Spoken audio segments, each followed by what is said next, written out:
Hey everybody! Today I'm going to show you how to make these adorable origami owls using this fun DIY origami paper that you can make with an origami themed background stamp. I'm super excited about that. This is a very simple pattern, which is really necessary for me for origami because I find origami challenging, and I found this on an author's website, and then I went and bought his book. His instructions are so good. So I've made two simple folds. I've folded the 6x6 piece of copy paper that is stamped in half, and then you fold in the two sides so that they make a horizontal line that is parallel to the top. So you can see that as a straight line. So that's how you know where to fold it. Then in what is going to be the wings of the owl, you take each one of those triangles and fold it back so that it aligns with that diagonal edge that you've created. Very simple. So I like to crease those with the bone folder. This is what the little owl body looks like before we go to the next step.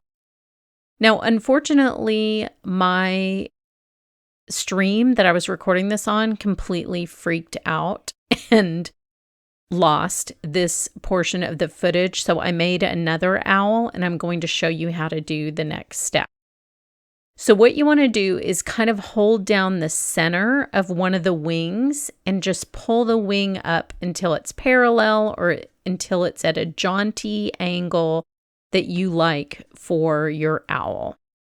So let's go back to this little owl. I made these two wings different angles, and the body shapes are going to be different as well, just to show you that you can kind of customize this. This is not super rigid in place, so it does have some flexibility in this pattern. Then you flip it over and you fold this top part down. We're going to be making the head, the ears, and the beak all out of this one little piece. I know it seems impossible at this point. I thought it was too. It's not. So to make the ears, just kind of open up these little pouches that you created with a bone folder, and then you're just going to squeeze them. You're going to kind of look where the center is and fold those little pieces up from the center, and they'll automatically form those little triangles at the top that are the owl's ears. So cute. Now, you could, I was thinking, just leave it like this and let that be the beak. But in his pattern, you actually fold the beak over and then under so that it sticks out underneath one more little flap.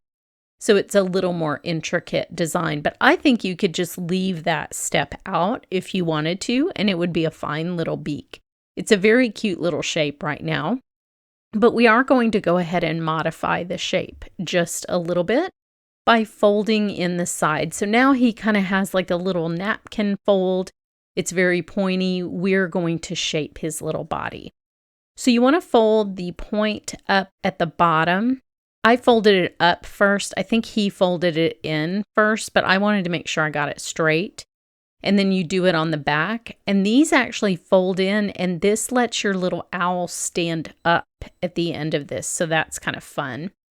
And then here, I'm just folding those little points in just a little bit to shape his body. Again, I'm folding them forward and then pushing them in to hide that little corner fold and make it very neat, but I'm giving him basically a little waistline, a little trimmer waistline. So you can see how that stands up and how cute that little owl is. But because I'm a stamper, I'm going to have to ink it up a little bit to give it some dimension. So I'm taking the same color ink that I stamped this in, and I'm just going to do a little ink blending around the edges to give it a little bit of dimension. Also, depending on how you cut your paper, you might have a little white edge sticking out. Paper cutters aren't perfect measurements. They kind of depend on your eye. And so I had a couple little white spaces sticking out when I cut this to 6x6, which is the size of my stamp. And so I thought this would be a fun way to not just give dimension, but also to cover up a couple of those little white spaces.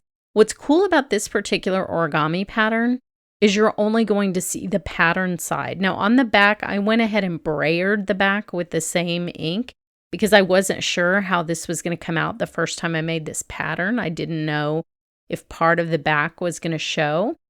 But this is perfect for stamping because you can just stamp one side of the paper and you never see the other side in this finished pattern. Now I made his little beak much, much darker where it's sticking out underneath like that little part of his face, and I think that's really cute. So here's one of the white edges I was talking about. This is just a mismatch between my paper cutter and my eyeballs, but you can cover that right up and you don't even notice. Same thing on this other little wing. And this is such a pretty pattern because it has birds on it. So that's why I wanted to do the owl pattern from this book. And I will put a link to his book in the description. He really gives great instructions. There are lots of different ways to do owls in origami. I've done them various ways over decades and decades of trying to get good at origami, but this one is the simplest. It's so cute, and I think it's absolutely perfect for your background stamps. I just added some jewelry findings for eyes that I got from my Buy Nothing Project people. So head over to my blog for more information, and if you're watching in 2024, a giveaway.